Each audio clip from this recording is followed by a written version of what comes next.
बच्चों नमस्कार। आज हम एब्स्ट्रैक्ट अलजेब्रा में लेक्चर 3 में प्रॉपर्टीज ऑफ ग्रुप्स पढ़ेंगे और कुछ नए ऑपरेशंस भी देखेंगे। तो समूह के गुणधर्म, प्रॉपर्टीज ऑफ ग्रुप्स। जैसे कि आपने ग्रुप की डेफिनेशन में देखा है कि समूह में क्लोजर प्रॉपर्टी होती है, एसोसिएटिव प्रॉपर्टी होती है, एग्जिस्टेंस ऑफ आइडेंटिटी एलिमेंट रहता है और एग्जिस्टेंस ऑफ इनवर्स होता है। प्रत्येक अवयव का प्रतिलोमी होता है, सभी अवयवों के लिए तत्समक होता है, शास्त्रीय नियम होता है और समग्र अभिकलित होती है। तो हम यहाँ दिखाएंगे कि जो तत्समक अवयव होता है वह यूनिक होता है, मतलब एक ही होता है। किसी भी समूह में तत्समक अवयव दो नहीं होंगे। ओके, तो मान लिया हमने उल्टा मान लेते हैं कि let E and E1 are any two identities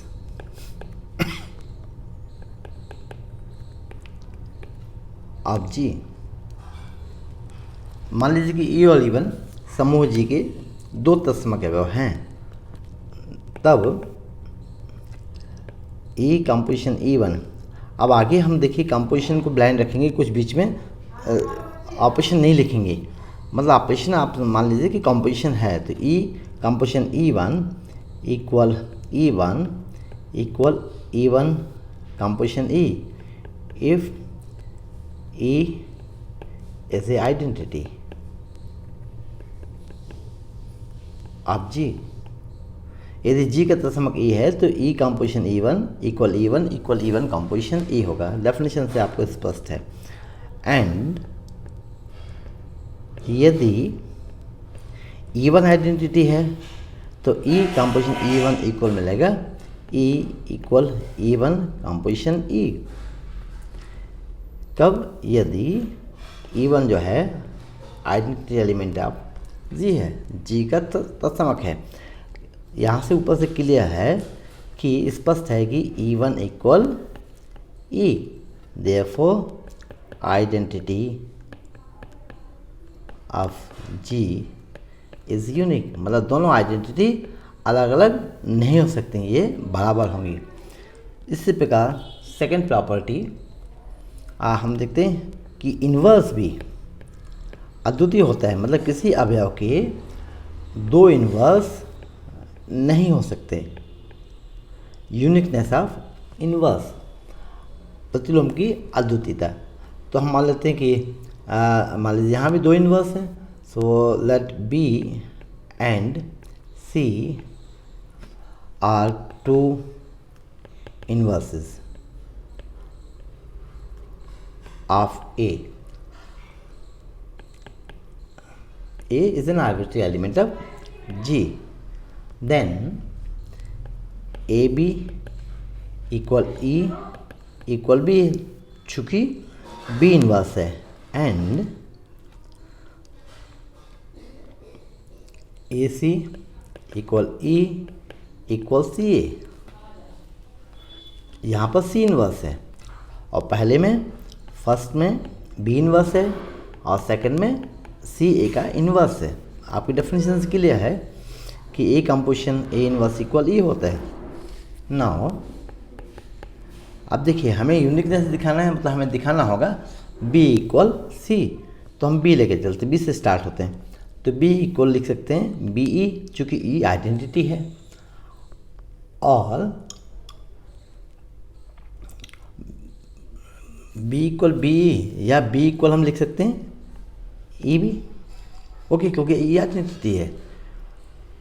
तो यहाँ से आप देखेंगे कि किसी भी एक पार्ट को हम लेके चलते हैं, ठीक है। No, and B equal B E equal, अब यहाँ ई को हम लिख सकते हैं ए सी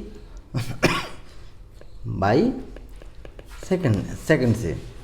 सो this equal B A composition C. क्यों? बाई एसोसिएटिविटी इन जी में सार्चरी नियम से। और so this equal B A equal क्या है? ई। कैसे? बाई फर्स्ट, एंड ई चूँकि आइडेंटिटी है इसलिए is equal C. E is the identity of, as E is the identity of G. तो किसी भी अवयव के दो प्रतिलोम नहीं हो सकते समूह में। जैसे हमने माना था कि बी इनवर्स है तो ए बी इक्वल ही है, और हमने माना था कि सी बी इनवर्स है तो ए सी इक्वल ई है। तो यहाँ से हमने प्रूफ किया कि element B must be equals to element C, मतलब अवयव बी सी के इक्वल होगा। अतः समूह में प्रत्येक अवयव के प्रतिलोम अद्वितीय होते हैं।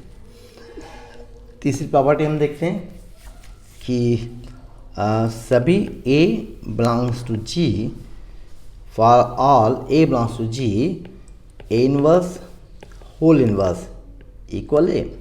यदि प्रतिलोम के इन्वर्स लें और उसका भी इन्वर्स लें तो प्रतिलोम सेम मिलेगा। ए बिलोंग्स टू जी, इसका प्रूफ देखते हैं। ए बिलोंग्स टू जी इम्प्लाइज इसका प्रतिलोम भी जी में होगा। अब चूंकि ए इनवर्स जी का मेंबर है, प्रत्येक अवयव का जी में प्रतिलोम होता है, इसलिए ए इनवर्स होल इनवर्स ये भी जी का मेंबर होगा। ठीक ना? अब हम देखते हैं कि जानते हैं कि E equal A inverse A है। क्यों है? चूँकि ए इनवर्स ए का, as A inverse is the inverse of A in G. Okay, this implies A inverse whole inverse E equal A inverse whole inverse A inverse A। कैसे? हमने दोनों पक्षों में लेफ्ट हैंड साइड से ए inverse whole inverse से composition लिया। Okay, दोनों पक्षों में कंपोजिशन लिया हमने, तो ऑपरेशन दोनों समय तरफ हमने एक सा लिया, तो इक्वलिटी रिमेन्स अनचेंज है, ये इक्वलिटी बनी रहेगी। चूँकि ई आइडेंटिटी है और A inverse whole inverse G का एलिमेंट है, इसलिए A inverse whole inverse composition equal A inverse whole inverse ही मिलेगा। राइट हैंड साइड में हम देखें कि हम एसोसिएटिव लॉ अप्लाई कर सकते हैं by associativity in G. This implies A inverse whole inverse equal A composition A. चूँकि A inverse whole inverse is the inverse of A inverse in G, इसलिए इसका कंपोजिशन जो होगा वो ई के इक्वल होगा। So this implies A inverse whole inverse equal A. ये हम प्रूफ करना था। Property number 4, for all A B belongs to G, A B whole inverse equal B inverse A inverse. इससे हम कहते हैं रिवर्सल रूल भी कहते हैं। रिवर्सल इसलिए कि देखिए जब हमने ए बी का इन्वर्स निकाला तो क्या लिखा? बी पहले लिखा है, बी इनवर्स ए इनवर्स। तो आप समझ गए होंगे कि प्रूफ इसका हम देखें कि we have to so that, हम इसको फिर से पढ़ते हैं, A B whole inverse equal B inverse A inverse, that is we have to show that the inverse of AB is equals to B inverse A inverse। Okay, तो element है A B और इसका inverse हमें दिखाना है B inverse A inverse. इसका मतलब ये हुआ कि इन दोनों का कंपोजिशन लेते हमें क्या मिलना चाहिए? ई। चाहे बी इनवर्स को हम लेफ्ट से लिखें और हम राइट से लिखें। नाउ अब हम देखें कि चूंकि A B composition B inverse A inverse, यदि ई मिलता है तभी हम कहेंगे कि ए बी का इनवर्स क्या है, B inverse A inverse. Now A B B inverse A inverse equal A B B inverse A inverse. कैसे? बाय एसोसिएटिविटी इन जी में साचेर नियम से।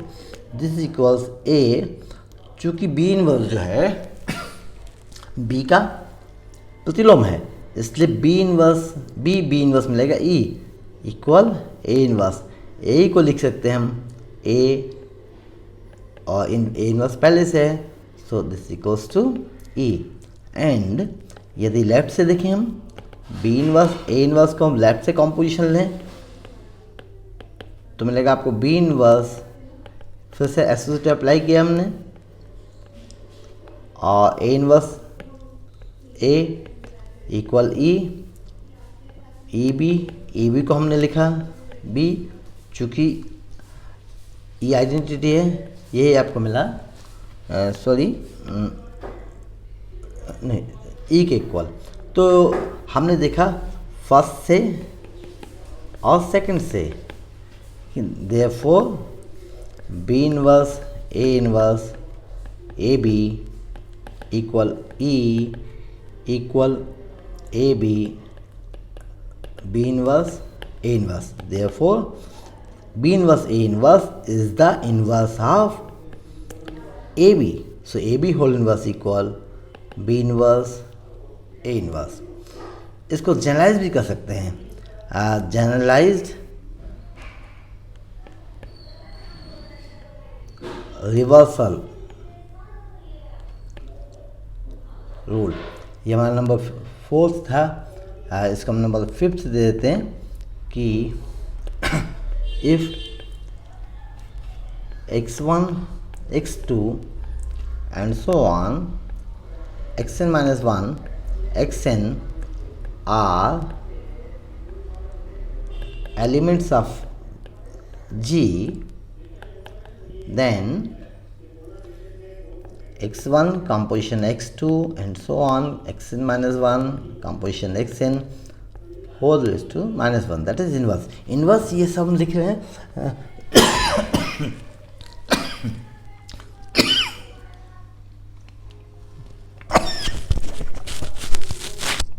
ये हम सुविधा के लिए लिख रहे हैं, ये इन्वर्स जो हम लिख रहे हैं सुविधा के लिए लिख रहे हैं। हमारा कॉम्पोजिशन यहाँ कतई मल्टीप्लिकेशन नहीं है, इस बात का बच्चों ध्यान रखेंगे।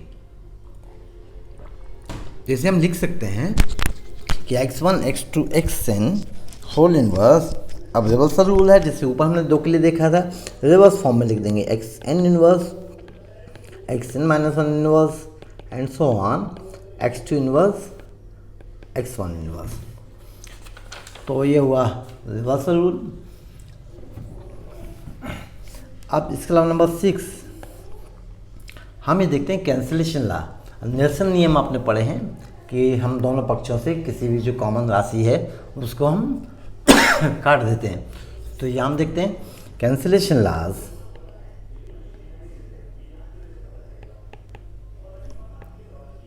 जो निरसन के नियम हैं उनका समूह में पालन होता है।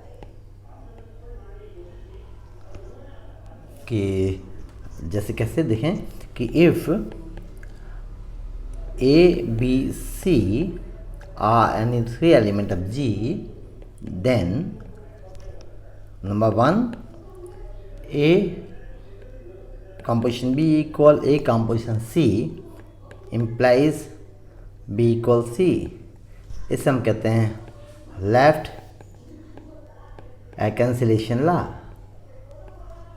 ओके, चूँकि बाएं तरफ से हमने एक को कैंसिल किया, एंड सेकंड है B A equal C A implies B equal सी, इसे हम कहेंगे राइट कैंसिलेशन ला।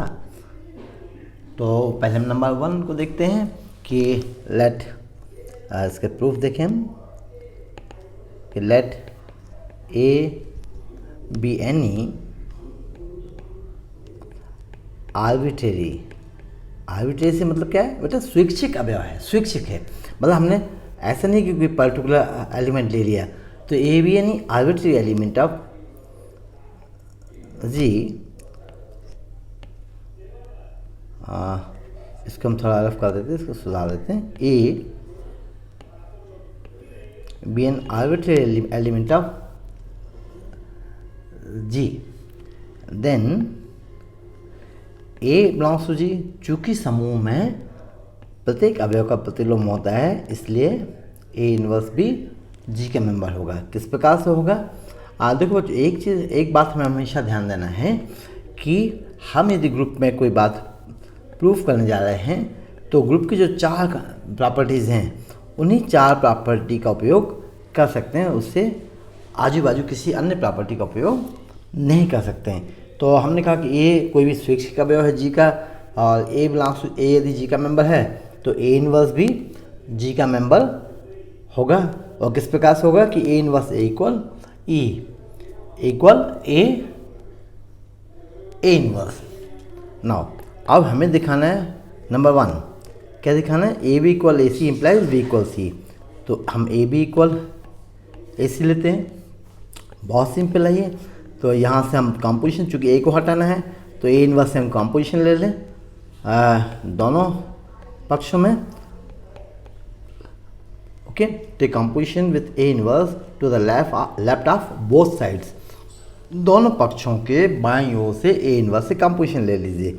यहाँ हम अब बार बार नहीं लिखेंगे कि हमने एसोसिएटिव अप्लाई कर दिया। जैसे राइट में आपको लिखते ना कि जैसे हमने पहले लिखा था कि बाई एसोसिएटिविटी, है ना, एसोसिएटिविटी आप इन जी, तो ये आपको लिखना चाहिए। So this implies E B equal E C implies B equal C. चूँकि ये क्या है आइडेंटिटी एलिमेंट है। सिमिलरली तो इससे क्या मिला कि A B equal A C implies B equal C, therefore left cancellation law holds in G. Second, B A equal C A implies, यहाँ भी वैसे करते हैं हम कि ए इनवर्स से कॉम्पोजिशन लें। दिस इम्प्लाइज, अब यहाँ आपको समझ में आ गया होगा कि हम एसोसिएटिव अप्लाई कर रहे हैं। A inverse implies B A equal B E equal C E implies B equal C. इस प्रकार हमें क्या मिला? Thus B A equal C A implies B equal C, therefore right cancellation law, right cancellation law hold good in जी। आता है जी में दक्षिण निरसन नियम का पालन होता है। नेक्स्ट प्रॉपर्टी हम देखते हैं, प्रॉपर्टी नंबर 7, कि इनमें जैसे लीनियर इक्वेशंस आपने पढ़े हैं, जैसे आपने पढ़ा है x + 2 = 4। जैसे इसको प्रॉपर्टी को लिखने के पहले हम जैसे आपसे छोटी सी बात करें कि आपने पढ़ा है कि x + 2 = 4, तो आपने बड़ी आसानी से कह देते हैं कि x = -2 + 4 = 2, मतलब ये समीकरण का हल हुआ ना। तो ऐसे हम यहाँ भी दिखाएंगे। जैसे आपने कहा या दूसरा देखें कि x × 2 = 4, so this implies x = 2 inverse 4 equal कितना हुआ? 2। तो ये जो आपने सब पहले देखा है, ये प्रूफ हम एब्स्ट्रैक्ट अलजेब्रा में देखते हैं अलग अलग जगह। जैसे आपने देखा कि a inverse whole inverse equal a, कैसे देखा? ये सब आप पहले इस्तेमाल करते हुए आए हैं, इसको हमने यहाँ प्रूफ किया है। जैसे 2 inverse whole inverse equal multiplication के लिए 2 हुआ, और एडिशन के रिस्पेक्ट में -2 = 2। तो हम इनको भी प्रूफ करेंगे कि -1 इक्वल, हम 1 भी प्रूफ करेंगे जब रिंग पढ़ेंगे, आगे भी हम देखेंगे। तो ये सब जो आप कर रहे हैं, ये बच्चों इन सबका उपयोग हम पहले कर चुके हैं। तो प्रॉपर्टी नंबर 7, अब हम इक्वेशंस पे आते हैं, समीकरण पे आते हैं कि इफ ए एंड बी, यदि ए और बी कोई जी के अवयव हैं तब समीकरणों then the equations ax equal B and ya equal B have unique solutions in G. यदि मेरा जी बहुत खराब बनता है, थोड़ा बच्चों ध्यान देंगे, यदि ए और बी कोई जी के अवयव हैं तब समीकरण ए एक्स इक्वल बी तथा वाई इक्वल बी का जी में अद्वितीय हल होगा। चलिए हम इसको प्रूफ करते हैं। मान लीजिए ए मेंबर है जी का, so this implies A inverse B G का मेंबर होगा। क्योंकि आप समझ गए हैं कि आपके दिमाग बहुत तेज़ी से आ रहा होगा, ये एक्स इक्वल बी अपॉन ए लिख लिया तो ये सॉल्यूशन हो गया। लेकिन हम सॉल्यूशन कैसे लिखेंगे, ऐसे डायरेक्ट नहीं लिख सकते हैं, क्योंकि हम भाग देना तो ग्रुप में पढ़े ही नहीं है। तो हम ग्रुप की डेफिनेशन से ही जो प्रॉपर्टीज़ हैं उन्हीं का उपयोग करते हुए ये प्रूफ करेंगे। नाउ ए एक्स इक्वल बी, अब यहाँ से ए हटाना है, तो जैसे पिछले हमने प्रॉपर्टीज में देखा था, ए इनवर्स से कंपोजिशन ले लें हम दोनों side. Okay, so this implies by associative left hand side में सहस्त्री नियम अप्लाई किया। सो ए इनवर्स बी और ए इनवर्स ए इक्वल हुआ E X equal A inverse B, therefore X equal A inverse B. तो आपने सॉल्यूशन तो निकाल लिया। अब ये कहते हैं कि सॉल्यूशन यूनिक होगा, अद्वितीय होगा। तो इसका मतलब हम दो सॉल्यूशंस मान के चलते हैं और बता दें कि दोनों सॉल्यूशंस बराबर होंगे। So let x1 and x2 are, हम मान लेते हैं x1 और x2 दो हल हैं किसके, समीकरण ax इक्वल बी के। तब क्या होगा कि दोनों उस समीकरण ax इक्वल बी को सेटिस्फाई करेंगे, इसलिए ax1 इक्वल बी होगा and also ax2 equal B होगा, क्योंकि दोनों समीकरण ax इक्वल बी के हल हैं। Now ax equal B and ax1 equal B and ax2 equal B, so therefore आपका ax1 जो है वो ax2 के इक्वल होगा। अब यहाँ से a को हटाना है तो हम a को हटाएंगे, कंपोजिशन लेंगे a इनवर्स से to the left of both sides, दोनों पक्षों में हम a इनवर्स से कंपोजिशन ले लेते हैं। ये हुआ a inverse a x1 equal a inverse a x2 by associativity in G में शास्त्रीय नियम से। This implies ex1 equal ex2, this implies x1 equal x2, मतलब दोनों सॉल्यूशन अलग अलग नहीं है। यहाँ चाहें तो आप इसको लिख लें, therefore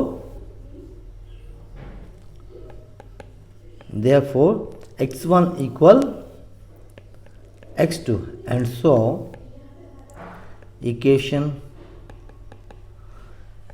ax equal b have unique solution जी। ये प्रॉपर्टी हम लोगों ने 7 देखी है। इसके साथ ही कुछ हम नया ऑपरेशन यहाँ सीखेंगे। उसके पहले आप और एक डेफिनेशन दे सकते हैं ग्रुप की, मॉडिफाइड डेफिनेशन ऑफ ग्रुप। इस डेफिनेशन में क्या होगा, आप केवल 2 चेंजेस करेंगे। फर्स्ट आपका होगा क्लोजर प्रॉपर्टी ज्यों को त्यों होगा, okay. Second, associativity, associative property. Third, चूंकि हमने देखा है कि जैसे हमने ई को लिखा है लेफ्ट में, तो ई x1 इक्वल है x1 ई है, तो अकेला हम लेफ्ट आइडेंटिटी लें तब भी ग्रुप की डेफिनेशन से बहुत सी प्रॉपर्टीज को हम प्रूफ कर सकते हैं। तो यहाँ हम लें एग्जिस्टेंस ऑफ लेफ्ट आइडेंटिटी, और last existence of left inverse.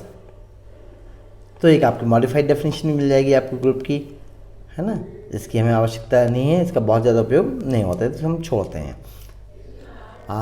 अब हम कुछ नए ऑपरेशंस देखते हैं कि एडिशन,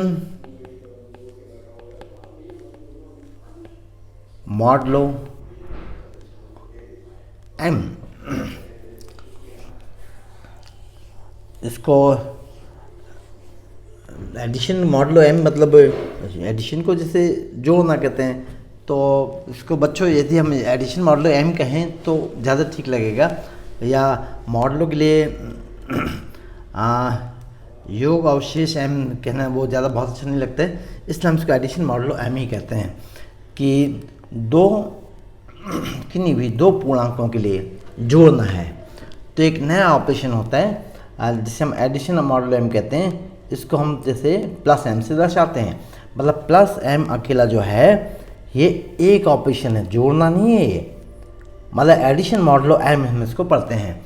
कि जैसे कि हम लिखेंगे कि addition modulo A and B is defined by, हम इसको पढ़ेंगे A addition modulo M B पढ़ेंगे, या शॉर्ट में ए प्लस एम बी पढ़ लें आप, लेकिन है एक्चुअल इसको पढ़ते हैं हम जो A addition modulo M B equal.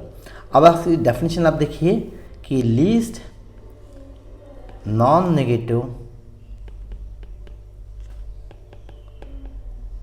Integral reminder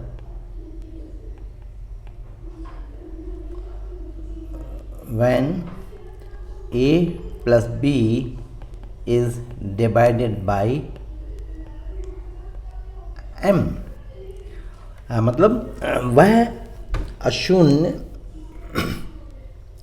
वह अऋणात्मक पूर्णांकी शेषफल जबकि a प्लस बी को m से भाग दिया जाए, है ना। मतलब अऋणात्मक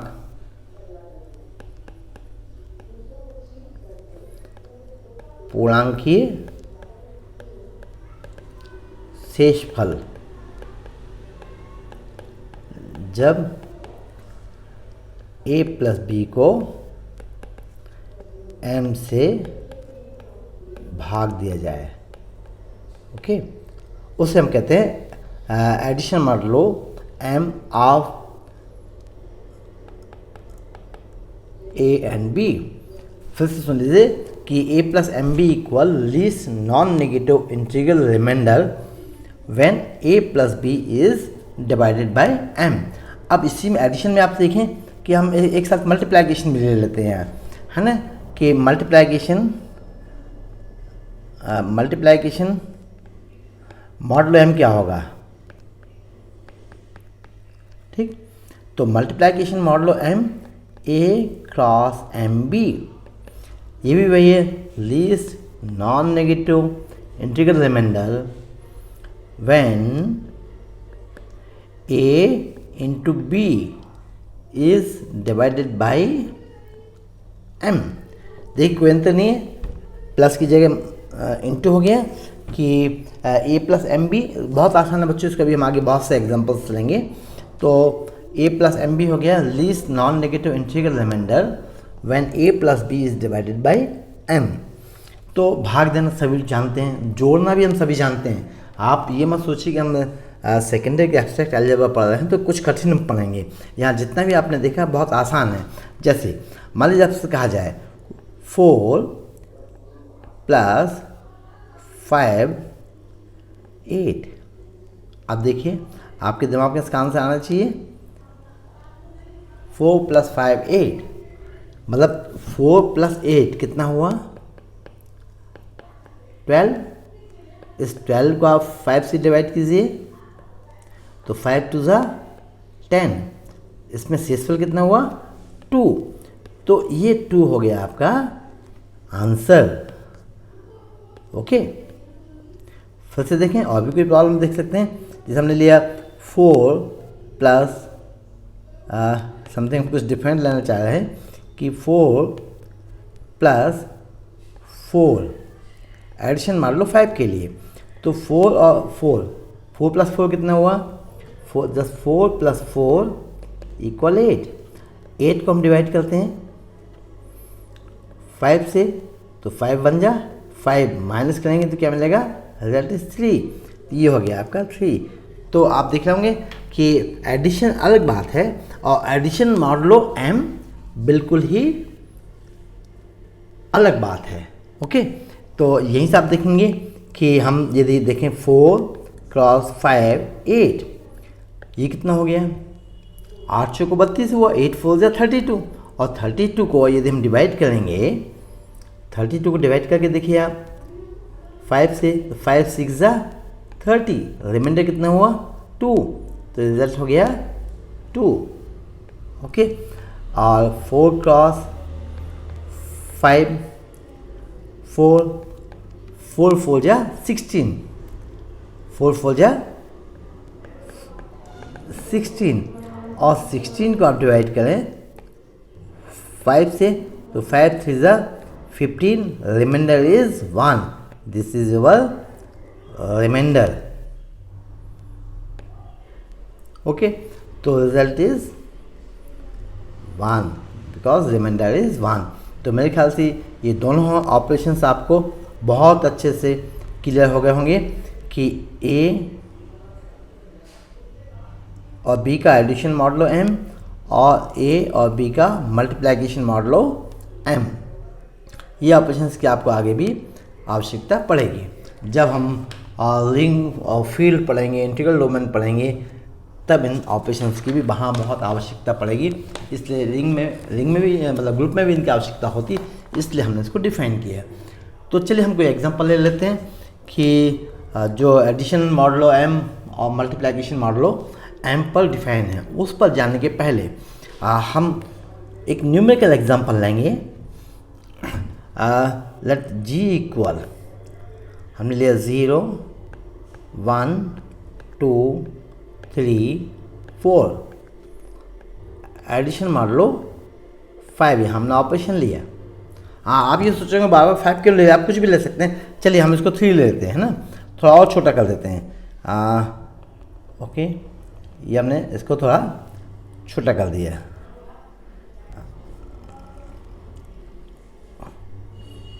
जीरो 1 2 3 और छोटा करने तो हम इसको और छोटा कर देते हैं कि चलिए हम केवल 2 तक लेते हैं।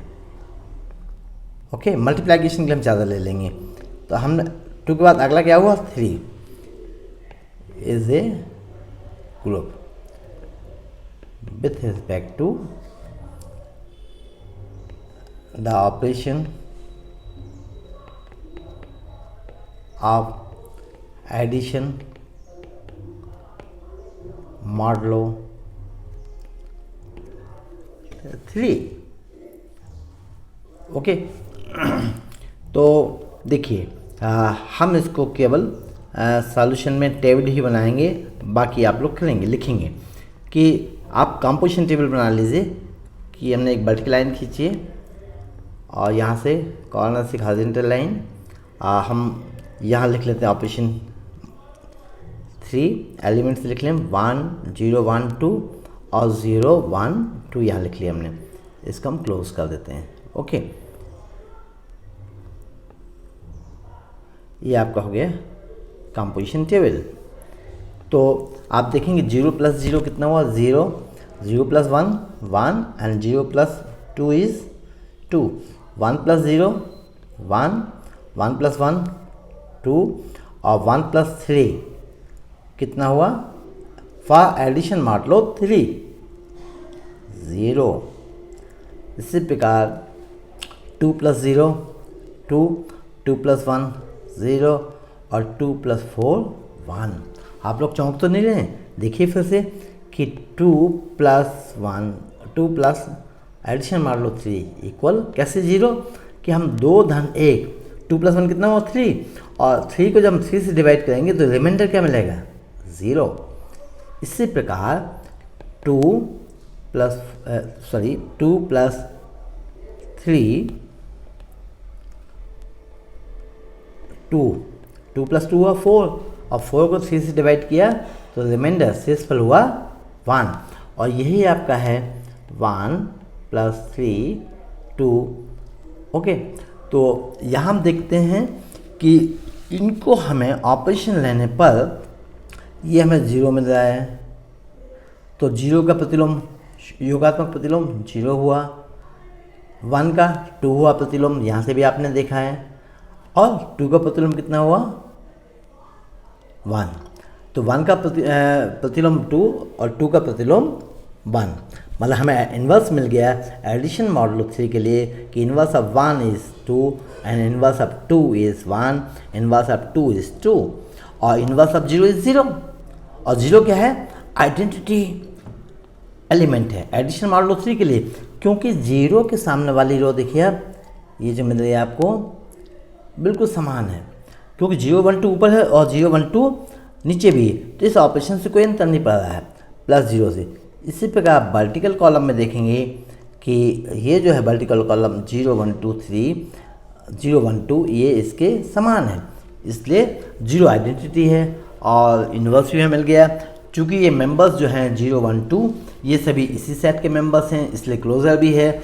और चूँकि 0 1 2 क्या है? इंटीजर्स हैं, पूर्णांक है, और पूर्णांक को समझने में शास्त्रीय नियम का पालन होता है, अतः यह उसका उपसमुच्चय है, 0 1 2 उसके मेंबर्स हैं, तो ये शास्त्रीय नियम का पालन यहाँ भी होगा। तो मेरे ख्याल से बच्चों आप लोग बहुत अच्छे से समझ गए होंगे कि ये चारों प्रॉपर्टी का पालन करता है। इसके अलावा एक प्रॉपर्टी और आप देखेंगे, जैसे हम इसको कहें R1, इसे हम कह दें R2, इससे हम कहते हैं R3, तो आप देखेंगे कि जो आपका फर्स्ट कॉलम है और सेकंड कॉलम है और third column, these are identically same with corresponding first row, second row and third row. हम फर्स्ट रो को पढ़ते हैं फिर से 0 1 2, फर्स्ट कॉलम को पढ़ लीजिए 0 1 2 समान है, सेकंड रो 1 2 0 और सेकंड कॉलम 1 2 0। इसी प्रकार थर्ड रो 2 0 1 और थर्ड कॉलम 2 0 1, इसलिए हम कहेंगे कि A + 3B = B + 3A। In fact यह जो है ग्रुप तो बनाता है, साथ ही ये अविलियन ग्रुप भी है। तो बच्चों एक एग्जांपल हमने लिया एडिशन के लिए, दूसरा एग्जांपल हम लेते हैं मल्टीप्लिकेशन के लिए। तो हम मान लीजिए G = हमने लिया मेंबर्स 1 2 3 4, आप चाहें तो बड़ा एग्जांपल भी ले सकते हैं। चलिए आपको विषय अच्छे समझ में आए तो हम बड़ा एग्जांपल भी लेते हैं, 6 तक हमने लिया। यहाँ एक ध्यान रखना होगा आपको कि हम जो है यहाँ हमने लिया ×7, मतलब हमने यहाँ लिया 7 को प्राइम नंबर। प्राइम नंबर्स कौन से होते हैं? प्राइम नंबर्स मतलब ऐसे पूर्णांक जिनमें स्वयं का या which are divisible by 1 or itself only, ऐसे पूर्णांक जो कि स्वयं से या +-1 से भाग जाए जिनमें, तो उन्हें हम प्राइम नंबर्स कहते हैं, ऋण संख्याएं कहते हैं या अभाज्य संख्याएं कहते हैं। तो यहाँ आपको आवश्यक रूप से अभाज्य संख्याएं लाना पड़ेगी। जैसे हमने यहाँ ली ×7, ×5 के लिए भी हो जाएगा, ×3 के लिए भी हो जाएगा, तो ये हम दिखाएंगे यहाँ अविलियन ग्रुप है। तो यहाँ भी हम केवल बेटा कंपोजिशन टेबल बनाएंगे और बाकी आप लिखने का काम आप करेंगे, है ना। तो सॉल्यूशन, तो सबसे पहले हमने बड़ा एग्जांपल इसलिए लिया क्योंकि आपको ये बहुत अच्छे से समझ में आए कि डिवीज़न कैसे होता है। 0 नहीं लिया, क्योंकि मल्टीप्लाइकेशन के लिए 0 का प्रतिलोम होता नहीं है, तो इसलिए हमने लिखा 1 2 3 4 5 6। इस टेबल को हम बंद कर देते हैं यहाँ से।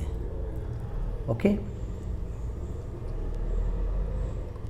यहाँ हमने ऑपरेशन ले लिया क्रॉस 7। यहाँ भी हम एक वर्टिकल लाइन ड्रॉ कर लेते हैं।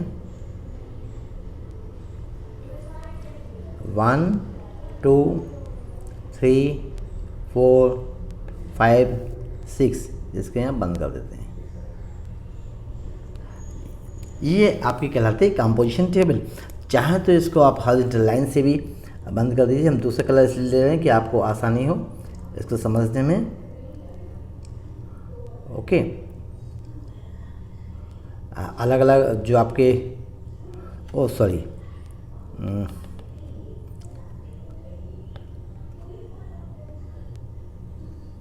ये 2 के सामने वाली रो, ये 3 के लिए बंद कर देते हैं, 4 के लिए, 5 के लिए एंड देन 6 के लिए। इसी प्रकार वर्टिकल लाइन ड्रॉ कर देते हैं। 1 के सामने, 2 के लिए, 3 के लिए, 4 के लिए एंड 5 के लिए। ओके, तो यहाँ आप देखें कि हमने थोड़ा साइलेंट इसलिए बना दी कि आपको लिखने में आसानी हो। तो 1 क्रॉस 1, मतलब 1 into 1, मतलब 1 को 7 से डिवाइड किया, शेषफल तो 1 ही होगा ना, इसलिए 1 2 3 4 5 6, क्योंकि 1 into 6 6 मिलेगा। तो 6 में हम भाग देंगे 7 से, तो शेषफल कितना होगा, डिवाइड करेंगे तो 6 ही होगा। ये 2 2 2 4, 2 3 6 और 2 4 8। अब आप देखिए 2 into 4 = 8 और 8 को हम 7 से डिवाइड करेंगे तो 7 1 7, 7 इज 1, तो 2 4 8 कितना होगा 1, 2 5 10, तो 2 into 5 = 10। अब आप 10 को डिवाइड करिए किससे, 7 से, तो 7 1 7, शेषफल कितना हुआ 3, अशून्य अऋणात्मक शेषफल, ये हुआ 3। और इसी प्रकार 2 6 12, ये होगा 5। ये भी बता दें एक बार, चलिए 2 into 6 = 12 है ना। अब हम 12 को डिवाइड करते हैं 7 से, 7 एकम 7 है ना, शेषफल कितना हुआ 5, तो ये हुआ 5 यहाँ लिखा। अब इनको हम डायरेक्ट लिखेंगे, ये 3 आप इनको समझेंगे, 3 3 9, तो 2 हुआ, 3 4 12, 7 से डिवाइड किया तो 5, 3 5 15, 7 से डिवाइड किया, रिमाइंडर होगा 1, 3 6 18 और 7 4 12, तो रिमाइंडर होगा 4। इस प्रकार दिस इज 4 1 5 2 6 और 6 4 24, और 24 को हम डिवाइड करेंगे 7 से, तो 7 3 21, रिमाइंडर इज 3, सॉरी 7 से डिवाइड कर रहे हैं ना।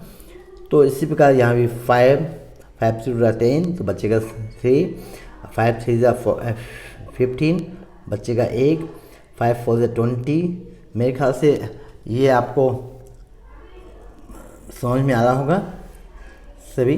मल्टीप्लिकेशन मॉडलो m, मतलब यहाँ हमने लिए क्रॉस 7, बड़ा हमने इसलिए लिया क्रॉस 7 इसलिए लिया क्योंकि आपको सवाल आसान हो। तो 6 2 12, 7 से डिवाइड किया तो रिमाइंडर होगा 5, 6 3 18, 7 से डिवाइड किया, रिमाइंडर विल बी 4, 6 4 24, डिवाइड करेंगे तो रिमाइंडर 3, और 6 5 30, रिमाइंडर होगा 2, डिवाइड करने के बाद 6 6 36 और 7 5 35, तो रिमाइंडर होगा 1। तो यहाँ आप देख सकते हैं कि जो आपको आइडेंटिटी मिला 1, ओके, यहाँ भी आइडेंटिटी मिला 1, ये आइडेंटिटी आपको 1 मिला, ये आइडेंटिटी 1 मिला है ना, ओके। और यहाँ भी आपको आइडेंटिटी 1 और यहाँ भी आप देखें 1, ठीक। ये स्पेसिफिक है आपके, कैसे स्पेसिफिक एलिमेंट हैं कि सबसे पहले तो जो टेबल की एंट्रीज हैं, वो टेबल की एंट्रीज जो सभी हैं वो यहाँ से आप देखेंगे कि वो टेबल की एंट्रीज सभी जो हैं वो इक्वल हैं किसके, या तो 1 के या 2 के या 3 के या 4 के।